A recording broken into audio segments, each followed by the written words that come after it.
A história real da vida de Isaac começa nos capítulos 24, 25 e o 26. No capítulo 27 nós temos um Isaac a envelhecer, chamando o seu filho, despedindo ele para sair.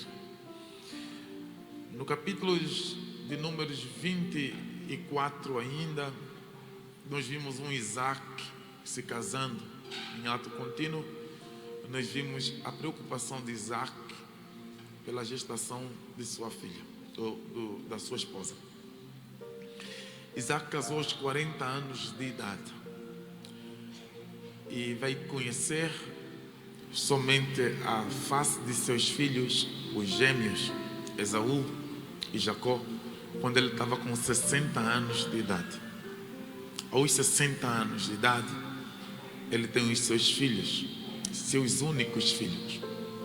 E a Bíblia Sagrada diz que ele teve que partir para a oração para conseguir alcançar ou para conseguir ver filhos. Não foi tão rápido assim. Casou aos 40. As dificuldades de ter filhos se apresentaram. A oração começou no exercício da fé. 20 anos depois, ele tem a graça de ver sua esposa grávida. É um exercício de fé que ele certamente ouviu pela boca de seu pai e de sua mãe, o histórico com que os seus pais também se debateram. Dado que a Bíblia Sagrada diz que Abraão e Sara esperaram pela fé. Aliás, com os seus corpos já envelhecidos, 99 anos ou 100 anos de idade Abraão e 90 anos Sara. E a Bíblia diz que Deus usou de graça, usou de misericórdia, tocou os seus corpos e geraram. Esse exemplo, esse legado, eu creio que foi motivo de inspiração para Isaac. E a Bíblia Sagrada diz que de igual modo sua esposa gera, mas não desta vez aos 90 anos de idade, ele teve aos 60 anos de idade. A Bíblia Sagrada mostra Isaac se locomovendo e andando nos caminhos de seu pai.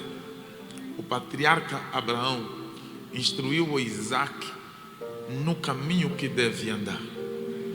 O patriarca Abraão, em um momento de loucura na fé, considero eu assim, levou o seu filho lá no Monte Moriá e expôs toda a vontade, e inclusive não somente emocionalmente ou psicologicamente, mas materialmente, de matar o seu filho. Isaac, depois desse ato, deverá ter perguntado ao pai o que era aquilo e o pai ter lhe respondido e ter exposto o que aconteceu, como pela fé ele pegou nele mesmo Isaac e levou no Monte Moriá, crendo que Deus era suficientemente poderoso para ressuscitar. Então nós conseguimos perceber que Isaac tem condições, pelo menos do ponto de vista pedagógico, para continuar caminhando e crendo no nível que Abraão creu, no nível que Abraão se movimentou. Só que a Bíblia diz logo no versículo número 1 do capítulo 26 que há uma repetição de alguns sintomas, ou seja, aquilo que Abraão viveu, Isaac também está a viver. A Bíblia diz que sobreveio uma fome na terra, uma mais forte, pior daquela que houve nos dias de Abraão. O próprio escritor Moisés, no contexto, ele faz uma comparação entre a fome que aconteceu no tempo de Abraão e a fome que está a acontecer nos dias de Isaac. E ele diz que essa fome dos dias de Isaac foi superior à fome que houve nos dias de Abraão. Só que nós estamos a falar de um filho, Isaac, que foi fruto de orações. Antes mesmo dele nascer, Deus deu o nome do rapaz que havia de nascer. E só tem 7 pessoas na Bíblia Sagrada que tiveram esta graça de receber o nome antes mesmo deles nascerem. O Senhor entregou o nome. O que quer dizer que o Senhor estava a dizer para ele que eu tenho um compromisso agora com a minha palavra. Independente da forma que se encontra o seu corpo, mas a minha palavra é essa: seu filho já tem um nome, e o nome vai ser Isaac. E a Bíblia diz que ele, gerado por promessa, cresce sendo protegido. Tal era o nível de proteção que Deus apareceu para Abraão e disse para ele: convém despedires o filho que você teve com a Agar, porque quem vai herdar o seu legado, a promessa, não é o filho que você teve com Agar. Quem vai herdar é Isaac. É os cuidados de Deus em relação inclusive a Isaac. A Bíblia Sagrada diz que Abraão despediu o Ismael com uma garrafa de água para a proteção de Isaac. Eu falo isso para que você compreenda como o Isaac não foi só fruto da oração de Abraão, a sua fé, mas faz parte de um plano de Deus. Deus criou o plano para que Isaac nascesse, para que por meio de Isaac viesse a geração que daria a Jesus e no contexto a salvação. Então, por causa disso, Deus tem todo o cuidado. Sendo assim, nossa expectativa poderia ser não ver nada de mal acontecer na vida de Isaac, como por exemplo, Isaac não ter necessidade de enfrentar uma crise. E a Bíblia está a mostrar que Isaac está a enfrentar uma crise, sobreveio uma fome pior do que nos dias de Abraão.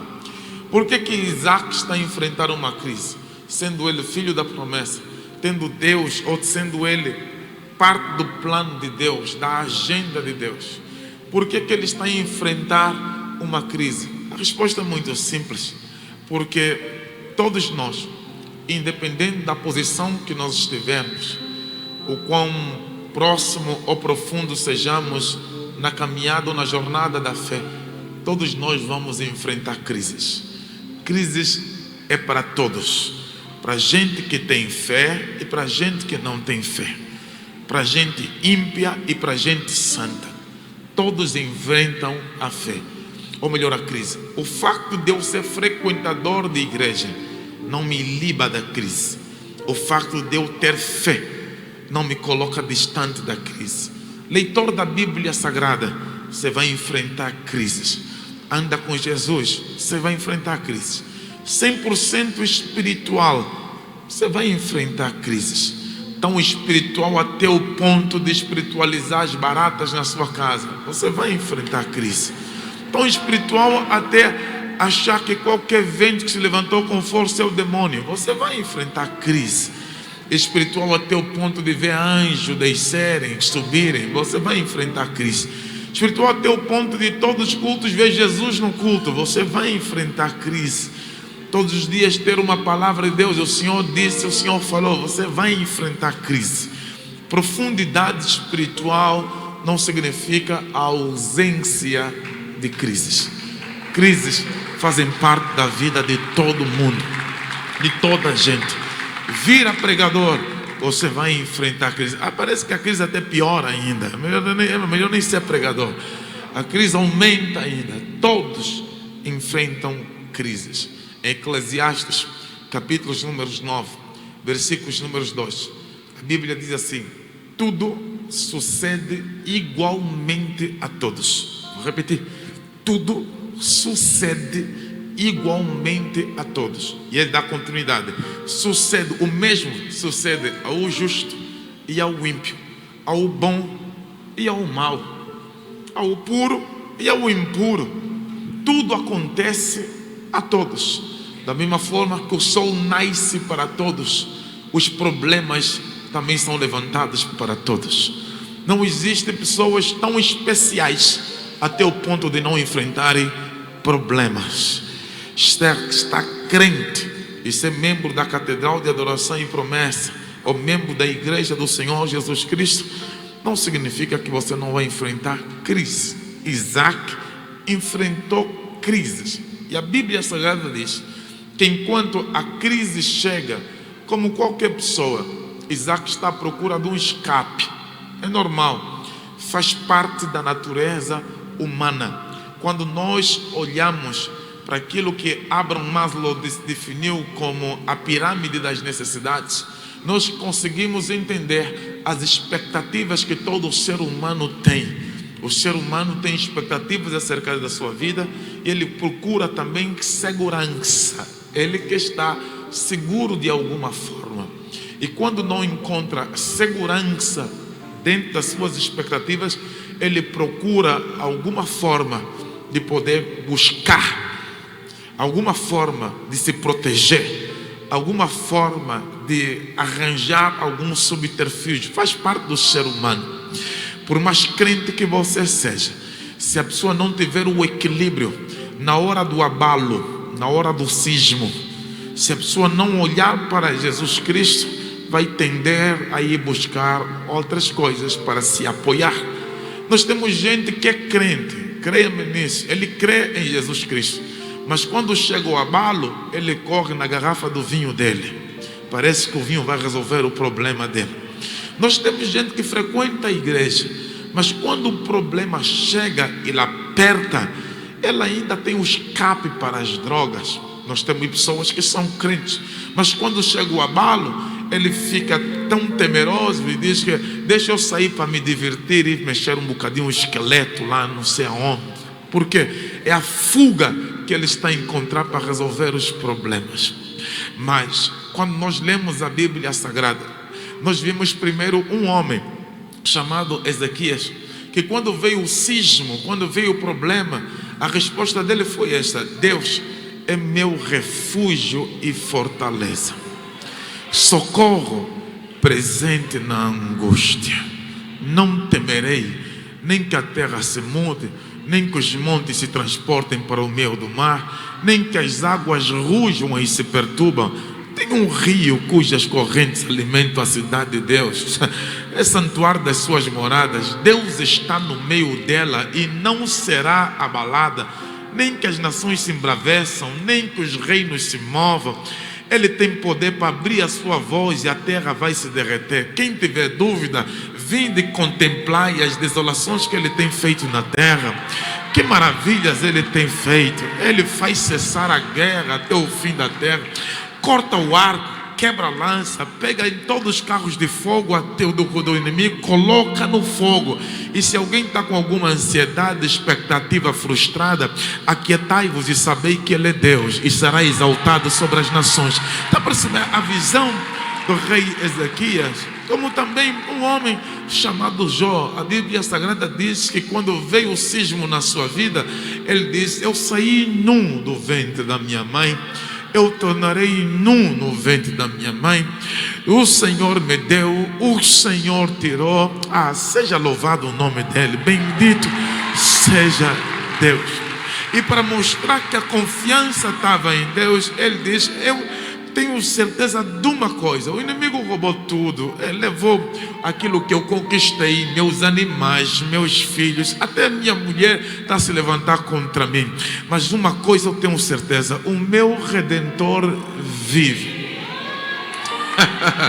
E por fim ele vai se levantar. O que ele está dizendo? Não importa o quão difícil seja o processo, ele vai se levantar. Em algum momento ele ficará em pé. Eu posso não ver agora ainda, mas ele vai se levantar. Isto é confiança de alguém que não está à procura de escape porque o mal lhe sobreveio, porque a crise lhe sobreveio. Alguém que não está à procura de uma resposta fácil porque veio a crise. Alguém que quer ouvir Deus, quer um direcionamento de Deus, quer continuar confiando em Deus. E esse Isaac, no momento que veio a crise, a Bíblia diz que ele estava a arrumar as suas coisas para ir embora. Onde é que ele quis ir? Para o Egito. A Bíblia Sagrada diz que Deus desceu e foi falar com ele. Deus disse para ele: Isaac, não desça para o Egito, habite na terra que eu te disser. O Senhor está a lhe dizer, está a lhe convidar a habitar na terra que está em crise. Isaac quer fugir da crise, Deus está a lhe trazer para a crise. Isaac quer encerrar a porta da crise. Se eu não consigo resolver o problema da crise, eu saio da crise. Deus propõe para Isaac diferente: eu vou te aconselhar a olhar para a crise com um olho que você nunca teve. habite no lugar que eu te disser, siga aquilo que eu vou te dizer, te abençoarei muitíssimo. Em ti serão benditas todas as famílias da terra, multiplicarei grandiosissimamente, te farei como as estrelas nos céus. Irmãos, ouvir esta palavra, quando tudo vai bem, você dá glórias a Deus. Aliás, dá para correr no templo, inclusive, por causa dessa palavra. Palavra que vem para te confortar. Mas ouvir esta palavra no meio da crise, não, se você não compreendeu a crise, eu me faço entender. Ouvir essa palavra quando tudo à sua volta está de cabeça para baixo, ou tudo à sua volta não faz sentido nenhum, ou quando todas as suas expectativas, humanamente falando, estão todas elas frustradas. Quando quem tinha que te atender o telefone já deixou de te atender o telefone. Quando o médico já começa a abanar a cabeça negativamente em relação à sua situação. Quando você já ouve o parecer das outras pessoas bastante pessimista em relação à tua condição. Quando você mesmo já começa a olhar para si e dizer para si mesmo: eu acho melhor começar a me convencer que a coisa não vai dar certo. Quando você já não tem mais inspiração sequer para vir para o culto. E para o culto fazer o quê? Vou para o culto e nada acontece, vou continuar aí na igreja a fazer o quê? Quando também o culto já não faz sentido. Você vem, cultua e os irmãos estão levantando as mãos, adorando a Deus em espírito e em verdade. E você cruza as mãos, olhando para pessoas do lado para entender o que é que eles estão a fazer, porque já não faz mais sentido nenhum esta adoração. Enquanto outras pessoas estão a entrar profundamente na adoração, tem um perdido a olhar do lado, a olhar desse lado, mas o que é que eles estão a fazer? Eu não sei se algum dia você já viveu um problema tão forte, até o ponto de a tua fé começar a ser balançada e você começar a questionar: eu acho que eu tenho que rever, mas será que vale a pena continuar a crer? Dito de uma outra forma, quando as coisas deixam de fazer sentido, até ouvir a palavra já deixou de fazer o sentido. Outra vez a mesma palavra, toda hora pregar também, é mais uma ministração, mais uma pregação. Só que o que nós não compreendemos é que a fé só faz sentido quando nada mais faz sentido. Aí é que de fato tem um peso da fé. A fé não é baseada naquilo que eu vejo, nem em expectativas positivas. Ela é baseada no meio onde tem expectativas negativas. A Bíblia Sagrada, por exemplo, fala acerca daquela mulher do fluxo de sangue que perdeu toda a esperança, perdeu todo o dinheiro, mas quando viu Jesus chegar, ela disse: oh yes, se eu tão somente tocar, porque no médico já não dá, no dinheiro já não dá, que já nem tenho dinheiro, na esperança nem pensar, agora tem um Jesus, agora se eu tão somente tocar na orla dos seus vestidos, eu serei sarada. E a Bíblia diz que ela correu atrás, sem Jesus nem dá a entender que percebeu, e ela foi e tocou, e a Bíblia diz que Jesus Cristo disse: saiu virtude. Não sei se você consegue compreender esse nível de fé, de crer até que saia alguma coisa, de crer até que você receba alguma coisa, de crer até que você toma posse de alguma coisa contra a esperança de receber alguma coisa. Oh my goodness, eu sinto que eu estou a pregar para mim mesmo. Alguém tem um espelho para me colocar aqui na minha frente, por favor? Eu preciso pregar para mim mesmo. Aleluia. Se você crê até que o mundo espiritual não resista, abre as comportas e derrama para a sua vida. Crê até o ponto de todos os limites espirituais serem quebrados. Crê até o ponto de o diabo dizer: não vale a pena atormentar essa pessoa, porque o nível da fé dela, nem que colocar espinho na sua carne, ele vai conseguir ultrapassar e vencer. Crê até o inimigo cansar de colocar propostas na sua volta, dizer: não vale a pena continuar a lhe tentar, porque o nível de fé dela criou foco e ele sabe o que quer. Eu vim desafiar a igreja para isso nesta manhã. Eu vim lhe dizer que você necessita desenvolver uma fé aonde as crises não te levam para desvios nem para refúgios, aonde a sua visão é única, exclusivamente Jesus o Cristo. Nós cantamos aqui que a nossa fé está baseada em Cristo, está fundamentada em Cristo. A fé que me faz eu fechar os ouvidos para qualquer palavra, só ouvir a palavra do Senhor Jesus. A fé que me faz esquecer os achismos. Ao nosso lado tem muita gente que se acha especialista em tudo. Eu acho. A fé que faz você compreender que o único que acha e que pensa é Jesus, o Cristo. É este que eu devo ouvir. A Bíblia Sagrada diz aqui que encontramos a primeira lição dessa crise de Isaac. No meio das crises, obedeça a Deus. Vou repetir: no meio das crises, obedeça a Deus. Deus disse para ele: não deixa, mas fica no lugar que eu te disser para ficar. Eu sei que a crise está te levar a querer sair do lugar, mas eu estou aqui para lhe dizer: Isaac, ouça a minha palavra, fique no lugar que eu te disser, porque eu te abençoarei. Eu estou a lhe dizer que Isaac está a ouvir essa palavra no meio aonde não existe probabilidades nenhuma. Você sabe que há uma diferença entre possibilidades e probabilidades, tá? Algumas vezes nós perdemos, ou a possibilidade desaparece e a probabilidade também desaparece. Possibilidade é distante de probabilidades.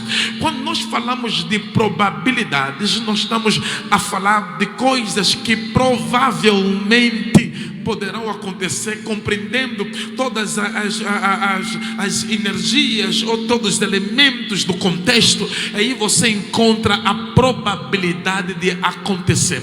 Quando nós falamos de possibilidades, nós já não estamos a falar de elementos que são probatórios, que nos indicam a realização. Nós estamos a falar simplesmente de números, de indícios que podem nos levar a, mas não existem elementos probatórios, tem simplesmente alguns indícios. E tem um momento na vida que você está a viver crises, quer as possibilidades, quer as probabilidades, elas todas desaparecem. No momento que desaparecem as probabilidades, você se agarra nas possibilidades. Quando as possibilidades desaparecem, você começa a se agarrar em alguma fuga. Eu preciso de fugir, preciso desaparecer. Isaac estava neste contexto. Primeiro, eu tenho possibilidades de crescer aqui nesta terra, mas porém tem crises. Agora, não tenho probabilidade de continuar a crescer, porque os filisteus não me gostam e querem me destruir. Eu não sei se você consegue perceber que ele está em um território onde ele tem crise na própria geografia, e tem também a oposição das pessoas, dos donos da terra, os filisteus, que não querem lhe ver prosperar naquele lugar. Qualquer ser humano que está aqui com alguma racionalidade, com alguma cognitividade, diria: aqui não é um lugar para estar ou para ficar, então eu vou sair. Então, neste momento em que ele diz que eu vou sair, aparece Deus e diz para ele: Isaac, não saia deste lugar, habite aonde eu te disser, porque eu vou te abençoar muitíssimo. Eu vou pegar na sua geração e vou multiplicar. Nós que estamos habituados a andar com esses dois olhos, a perna da possibilidade e da probabilidade, diríamos: Deus, nós estamos sem pernas para continuar a caminhar e acreditar. Mas a Bíblia Sagrada diz que Isaac decidiu contrariar a sua visão objetiva para crer naquilo que nós, enquanto seres humanos, chamaríamos de subjetivos. Vamos ser sinceros. Come on, somebody. Se eu estou a ver uma crise, nós estamos a olhar para fatores objetivos.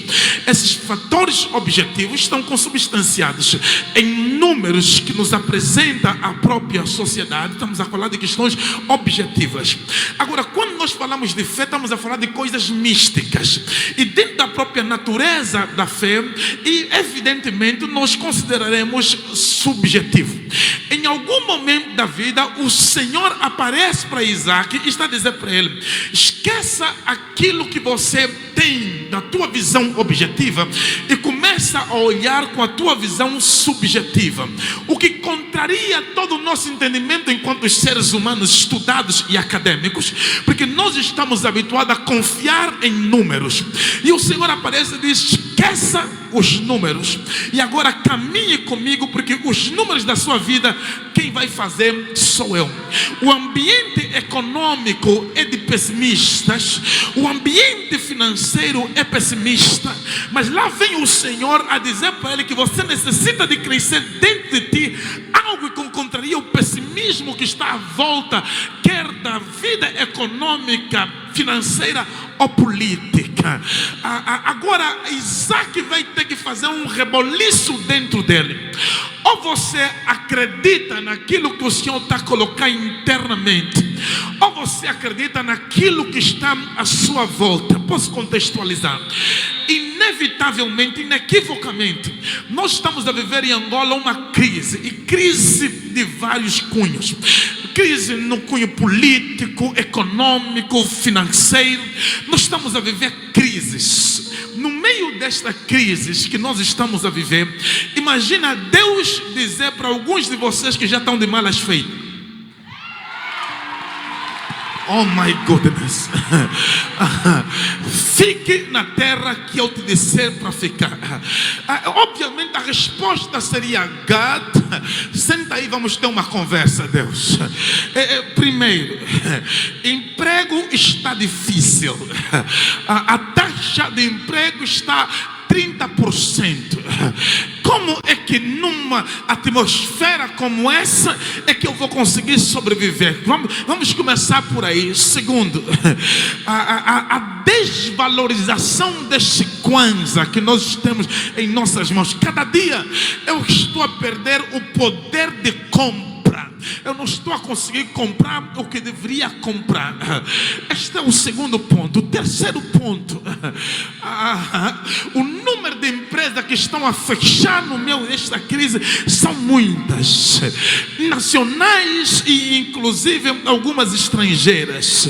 A ameaça inclusive de eu perder o meu emprego é iminente. E o pior, para piorar tudo, eu abastecia o meu carro com 8.000.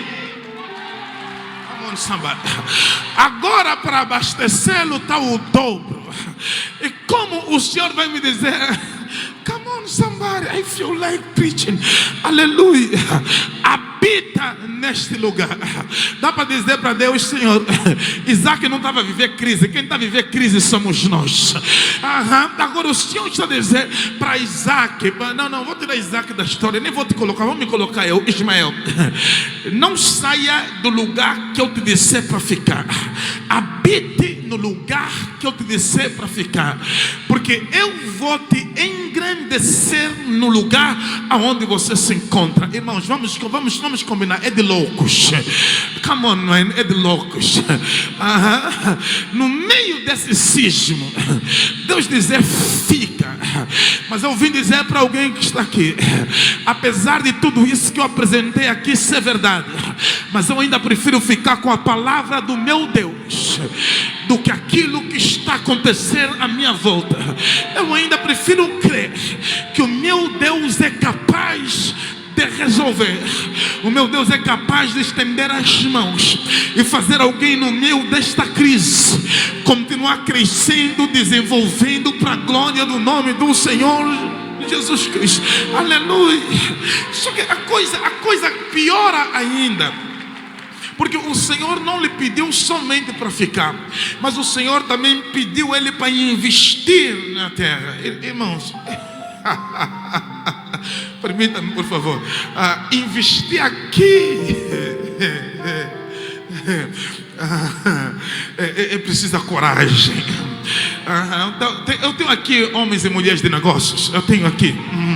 Não, come on. Homens e mulheres de negócios. O ambiente está hostil aqui no nosso país para investimentos, porque as expectativas, quer de retorno, quer de ganho, são quase que nulas. Era mais ou menos o cenário de Isaac, e o Senhor está a dizer para ele: invista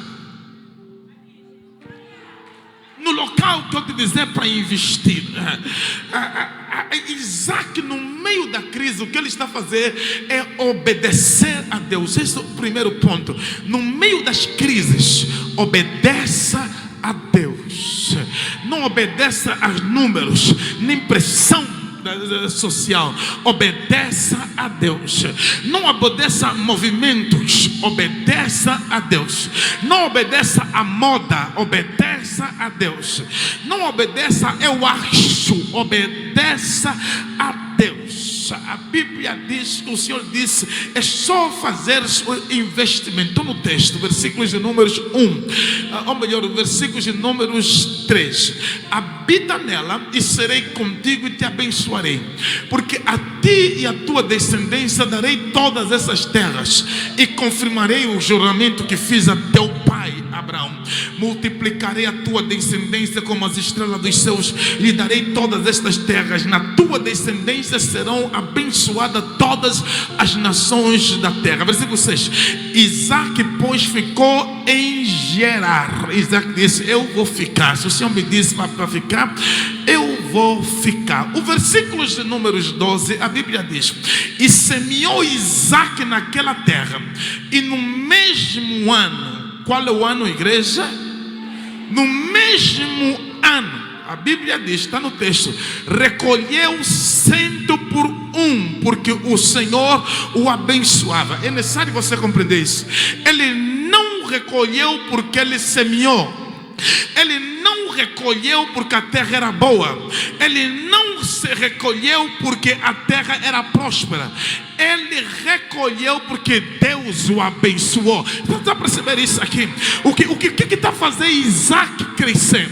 Não é porque a terra era boa, porque ele já sabia que não era. É porque Deus o abençoou.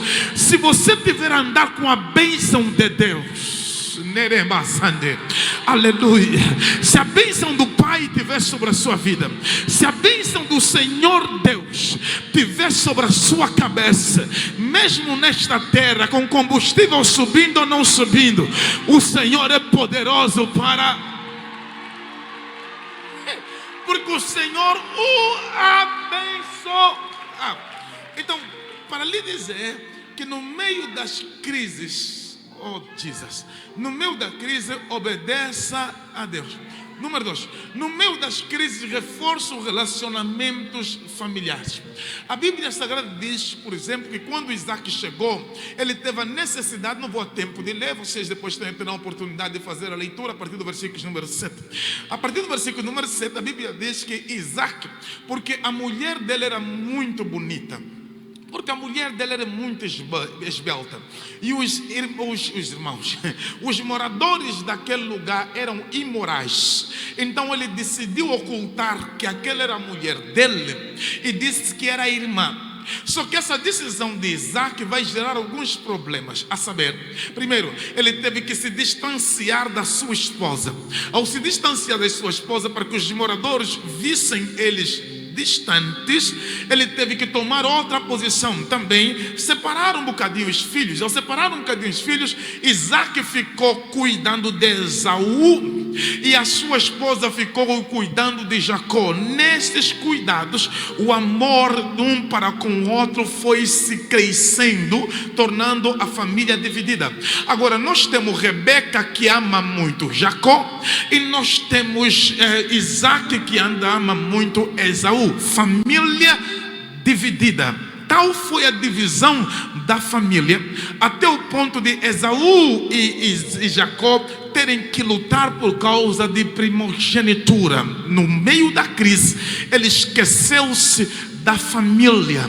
No meio da crise, ele não compreendeu que às vezes, quando um problema vem no meio de uma família, ele também tem como objetivo separar pessoas pela forma de pensar. Eu não penso assim, já que você pensa assim, fica nesse canto, eu vou no outro canto. Separar pessoas por causa de apoio a alguma situação no meio da família. Eu concordo com fulano, não concordo consigo. Separar pessoas por causa causa de uma decisão que um membro da família decidiu tomar. Eu não concordo consigo e não falo mais consigo. No meio das crises, o inimigo vai querer dividir a sua família, colocar a família lado a lado, homem e mulheres separados, filhos separados. Se o inimigo reinar, dividir a sua família, por mais que você ganhe dinheiro e se transforme um homem ou uma mulher rica, você não vai conseguir sentir-se realizado. Nada substitui o carinho e o amor da família, a unidade da família e o fundamento da família. O inimigo quer separar, mas eu creio que Isaac, erroneamente, ele mentiu acerca da sua esposa. Não devia fazê-lo. Por quê? Primeiro, quem deu a esposa para ele ou permitiu que a esposa fosse dele foi Deus. Pastor, por que o pastor diz isso? Muito simples. Porque Isaac não escolheu para orar. Isaac orou para escolher. Pastor, qual é a diferença? A diferença é que quando eu escolho para orar, a minha oração já não é para ouvir Deus, é somente para obter confirmação da parte de Deus. E tem muita gente que está a escolher para orar. Quando você escolhe para orar, o que te guiou a escolha é o físico, é a sua apresentação. Aleluia. Só que nós somos ainda daqueles, eu disse nós, estou a te incluir, não me decepcione. Nós somos daqueles que oramos para escolher. Então Isaac, antes de escolher, ele primeiro orou, e depois de orar é que ele escolheu. E quando ele escolheu, é Deus que lhe deu. E se é Deus que lhe deu, Deus vai proteger. Deus não vai permitir que o inimigo coloque as suas mãos. Deus não te dá um talento para que você morra pelo talento que ele te deu. Deus não te dá uma bênção para que você morra pela bênção que ele te deu. A bênção de Deus não acrescenta dor, a bênção de Deus acrescenta alegria. A Bíblia Sagrada diz: nenhuma praga chegará debaixo da tua tenda, 1000 cairão de um lado, 10.000 à direita, e você não será atingido. Talvez você não consiga compreender por quê, mas ele explica no mesmo texto, Salmos 91, versículos 14, ele diz assim: porque tão encarecidamente ele me amou, e eu também lhe colocarei no alto retiro, porque conheceu o meu nome. Porque se Deus te dá, ele te protege. Então guarda isso, pelo amor de Deus. Não precisa inventar, não precisa de aldrabar, porque aquilo que Deus te deu, ele mesmo protege. O que é teu para ti é bênção, o que é teu na mão do outro não é bênção. Fica descansado, celebra aquilo que Deus te deu.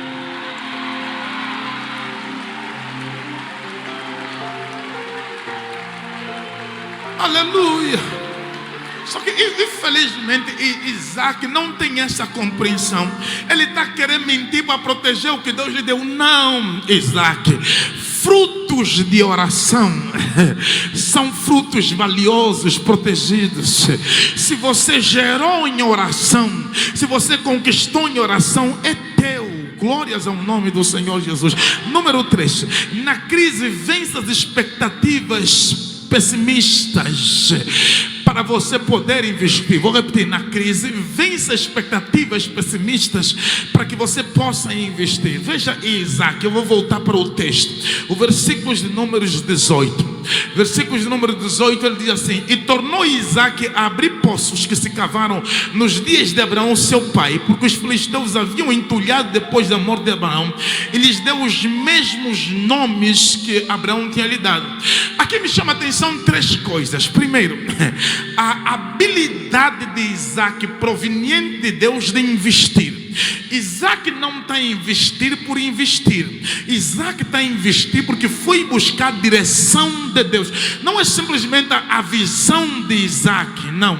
É a direção de Deus em relação aos investimentos que Isaac está a fazer. Segundo ponto, a Bíblia Sagrada diz que ele foi atrás dos poços que o seu pai já tinha cavado. O que você aprende aqui? Você aprende que no meio das crises, você necessita de buscar não somente novas oportunidades, mas também buscar as velhas oportunidades. Ele percebeu que tinha os poços dos seus pais, ele não abriu mão dos poços dos seus pais. Ele diz: eu vou investir nesses que estão aqui, eu vou abrir, mas também eu vou abrir novas oportunidades de investimento. É Isaac. Quem está nos ensinar isso, irmãos, não é qualquer pessoa lá fora, é Isaac, o filho de Abraão, e a própria Bíblia Sagrada. Agora escuta isso, a Bíblia diz que os filisteus, eles vinham e entulhavam os poços de Isaac. Quando você ouve entulhar, é literal, tá? Eles pegavam em lixo e pegavam nos poços de Isaac. Os poços de Isaac eram a fonte das águas de Isaac para irrigar o campo e para dar de beber aos seus animais. Eles, entulhando os poços de Isaac, eles estavam a fechar a possibilidade de Isaac crescer e desenvolver. Agora, esta igreja é inteligente e eu deixo essa pergunta para vocês. Ora, o que é mais fácil para que os filisteus? Não era mais fácil para eles abrirem também os poços deles e semearem também a semente dele e fazerem também aquilo que Isaac estava a fazer? Sim ou não? Mano, aprenda com quem está fazendo. Às vezes eu não preciso nem de receber mais a graça de Deus, só preciso de olhar quem tem a graça de Deus caminhando e começar a andar debaixo da mesma graça que ele anda. Conforme ele está fazendo, eu também vou fazer. Está percebendo? Só que o maior problema é o nosso ego. Nós temos dificuldade por causa do nosso ego, de sentar com outras pessoas, de aprender com as outras pessoas como se faz, e permitimos que a nossa mente nos leva a competir. Está percebendo? Ele faz, também vou fazer. Agora, para eu ter o sucesso, eu tenho que lhe quebrar. Não, o teu sucesso não está baseado no fracasso do outro. Não, é mentira de Satanás. Você não precisa de ver alguém fracassar para ter sucesso. Pelo contrário, enquanto o outro está tendo sucesso, você aprende com o que ele está fazendo e vai fazer também o outro. É mais fácil me chamarem de imitador do que invejoso. Eu prefiro que me chamem imitador do que me chamem invejoso, porque o imitador não quer o que é teu. O imitador quer fazer o que é dele também, quer construir também a vida dele. O problema é que as pessoas, em vez de imitar, eles querem invejar. Aleluia. Então era mais fácil. Vocês me ajudem, por favor, a pregar. O que era mais fácil? Eles olharem e imitar. Mas o que eles fizeram? Não vão imitar. Eles vão no poço de Isaac. Vamos entulhar o poço dele. Fecha o poço dele. Fecha o poço dele. Irmãos, isso aqui é amargura no coração. Isto aqui é gente mal resolvida. Isto aqui é pessoa que não tem nem consciência de quem eles são em Cristo Jesus. Se você não concorda, não seja oposição. Deixa o outro caminhar. Mas só que eles estão a colocar-se na frente de um homem que tem fé. Irmãos, o homem e a mulher que tem fé dão raiva. Você entulha o poço, ele acorda dia seguinte com mais desejo de fazer. Está conseguindo perceber? Eu estou a pregar para algumas pessoas que estão aqui, que tinham tudo para desistir, mas por causa da sua fé todos os dias levantam, pronto, eu vou cavar outro poço, eu vou cavar outro poço, eu vou cavar outro poço. Tem aqui alguém que está disposto neste ano de 2023 continuar a cavar poços? Poços que foram entulhados, cava de novo. Poços que nunca se abriram, abra de novo. Eu vim encorajar alguém hoje pela fé. Saia daqui prontos para abrir novos poços. Abra o que eles entulharam, abra novos poços. Deixa Deus te usar. Aleluia.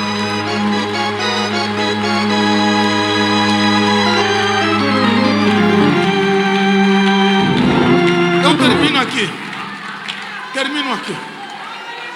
Aleluia. Aleluia. Aleluia. Eu termino aqui. Nas crises, proteja o teu coração de amarguras. Vou repetir. Nas crises, proteja o teu coração de amargura.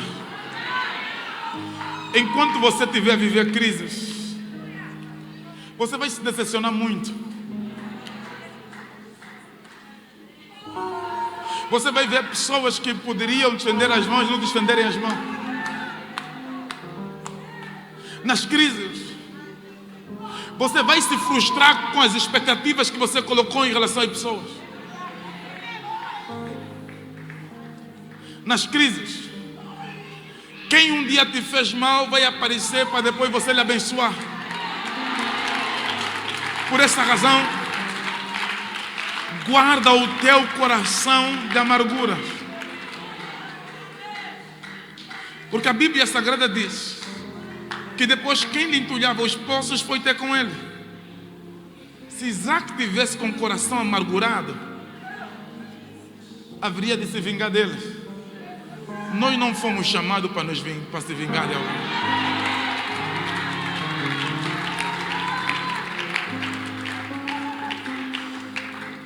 E já não acreditou em ti, não teve contigo, você não precisa se vingar.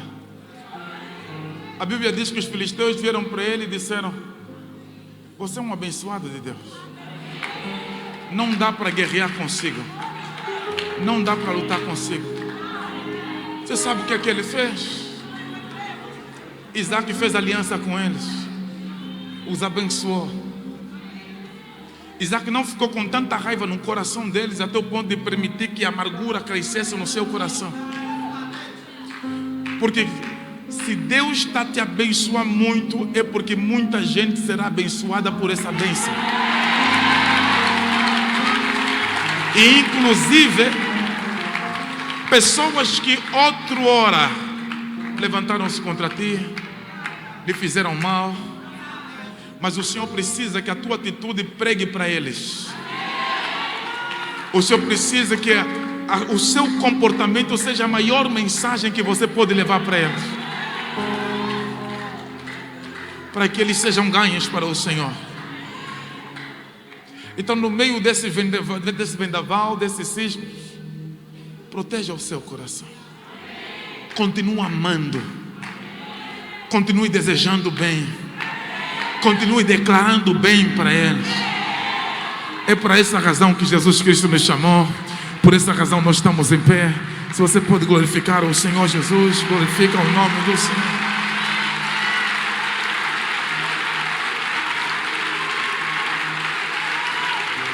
Cinco lições que eu queria reiterar para si. Primeira lição: no meio das crises, obedeça a Deus. Segunda lição: no meio das crises, fortifique os laços familiares. Terceira lição: no meio da crise, vença expectativas pessimistas. Quarta lição: no meio da crise, busque as velhas e as novas oportunidades. E finalmente, no meio das crises, proteja o seu coração da amargura.